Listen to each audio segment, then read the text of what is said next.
अस्सलामुअलैकुम वरहमतुल्लाहि वबरकातुह। दोस्तों, एक जगह निकाह पढ़ाने के लिए आया तो यहाँ पे हमने एक नई चीज़ देखी। हमने कहा ये क्या चीज़ है।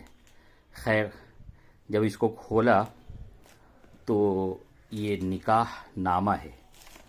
अब देखिए क्या लोगों ने इस कागज़ को किस तरीके से डेकोरेट कर दिया है। तो होता ये है कि हम लोग अपनी शादी और ब्याह को दिन ब दिन मुश्किल और फजूलियात और बहुत ही मुश्किल बनाते चले जा रहे हैं। अब ये क्या था कि 10 रुपये में ये एक फार्म भर जाता था। पहले तो इस चीज़ की भी ज़रूरत नहीं पड़ती थी, लेकिन ये था कि सनद के तौर पे एक निकाहनामा हुआ करता था।